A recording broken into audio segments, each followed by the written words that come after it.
Good morning students. हम पढ़ रहे हैं जैव विविधता एवं संरक्षण, बायोडायवर्सिटी एंड कंजर्वेशन के बारे में पढ़ रहे हैं, जिसमें हमने कल बेसिक जानकारी के बारे में पढ़ा। आज हम इस क्रम में आगे बढ़ते हैं। बायोडायवर्सिटी होता क्या है, जैव विविधता होता क्या है। हमारे जैव मंडल में न केवल जाति या स्पीसीज स्तर पर बल्कि जैविक संगठन के सभी स्तर पर कोशिकाओं के वृहद अणु से लेकर जीवोम यानी बायोम तक बहुत ज्यादा विविधता मिलती है। अगर हम एक कोशिका के अंदर देखें तो उसके अंदर भी हर एक कोशिका के अंदर कुछ न कुछ विविधता मिलती है ना। इसी प्रकार जीव जगत में भी बहुत सारी विविधताएं मिलती हैं। जैव विविधता शब्द सामाजिक जीव वैज्ञानिक एडवर्ड विल्सन के द्वारा जैविक संगठन के प्रत्येक स्तर पर उपस्थित विविधता के लिए किया गया है। और ये विविधता 3 प्रकार की होती है: आनुवंशिक विविधता, जलीय विविधता और पारिस्थितिकी विविधता। तो आनुवंशिक विविधता या जेनेटिक डाइवर्सिटी क्या होता है? ये स्पीसीज के अंदर निहित जीन्स की विविधता को दर्शाता है। ये एक ही स्पीसीज की समष्टियों के अंदर और समष्टियों के बीच की विविधता को अपने अंदर समाहित करके रखता है। जिन स्पीसीज में आनुवंशिक विविधता अधिक पाई जाती है उसके अंदर पर्यावरण में होने वाले बदलाव के लिए अनुकूलन करने की क्षमता अधिक होती है। आनुवंशिक विविधता का प्रयोग हरित क्रांति के लिए महत्वपूर्ण रहा है। आनुवंशिकी के बारे में आप लोगों ने पढ़ा ही है। डीएनए के स्ट्रक्चर में चेंजेस है ना, प्रत्येक जीव के डीएनए के स्ट्रक्चर में चेंजेस होता है, जिसके कारण जीवों में विविधता होती है। तो फसल में इस चीज का प्रयोग करके हरित क्रांति के लिए इसका उपयोग किया गया। एक ही स्पीसीज की किस्मों में पाई जाने वाली विविधता को पादप प्रजनन में इस्तेमाल करके उन्नत किस्में फसलों की विकसित की गई। प्रत्येक स्पीसीज में आनुवंशिक स्तर पर बहुत विविधता हो सकती है।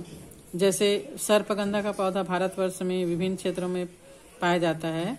उन पौधों में एल्केलाइड जैसे रेस्पिन की सांद्रता और क्षमता में अंतर पाया जाता है। इसी प्रकार की विविधता आम और धान के पौधों में पाया जाता है। आम की लगभग 1000 से अधिक किस्में भारतवर्ष में विभिन्न क्षेत्रों में पाया जाता है और धान की लगभग 50,000 से अधिक किस्मों का पता लगाया गया है। ये केवल आनुवंशिक विविधता के कारण ही हो पाता है, विभिन्न प्रजातियों का निर्माण हो पाता है।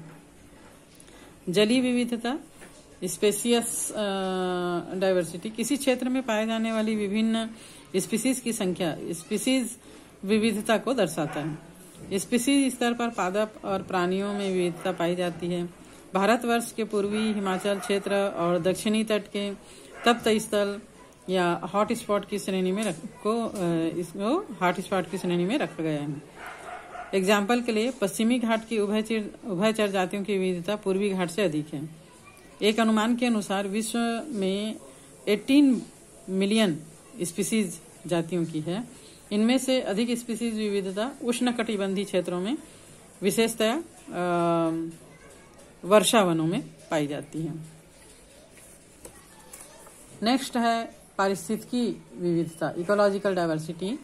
ये विविधता समुदाय तथा पारिस्थितिक तंत्र के स्तर पर पाया जाता है। पारिस्थितिक तंत्र भिन्न भिन्न हो जाने के कारण वहां बसने वाले जो समुदाय होते हैं वो भिन्न भिन्न होते हैं।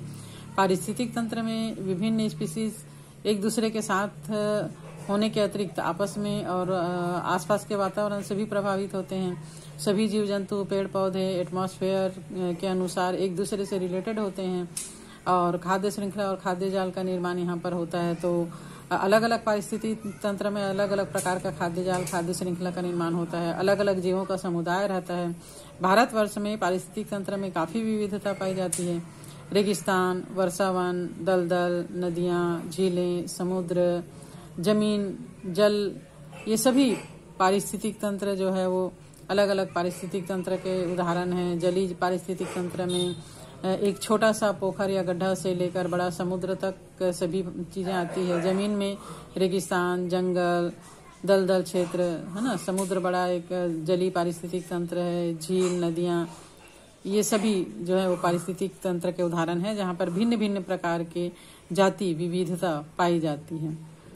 तो इस प्रकार पारिस्थितिक तंत्र की विविधता को 3 भागों में बांटा जा सकता है: अल्फा विविधता, बीटा विविधता और गामा विविधता।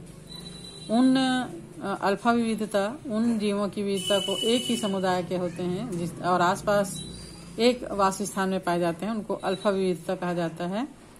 बीटा विविधता एक वासस्थान में विभिन्न समुदाय के बीच पाए जाने वाली विविधता को बीटा विभिन्नता कहते हैं। वासस्थान में विभिन्न स्पीशीज के बदलाव की दर बीटा विविधता में समाहित होती है। जितनी अधिक वासस्थान में भिन्नता होगी उतनी ही अधिक उस क्षेत्र में बीटा विविधता होगी।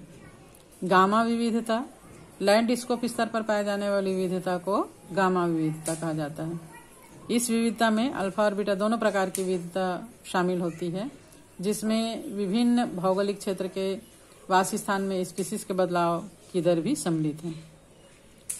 प्रकृति की इस समृद्ध जैव विविधता को एकत्र होने में विकास के लाखों वर्ष लगे हैं। जब पृथ्वी का विकास हुआ, पृथ्वी रक्त तप्त गर्म था, इसको ठंडे होने में लाखों करोड़ों वर्ष लग गए। फिर यहाँ पर जीवन का प्रारंभ होने में लाखों करोड़ों वर्ष लग गए, और जो आज हम जैव विविधता देखते हैं उसे करोड़ों वर्ष लग गए।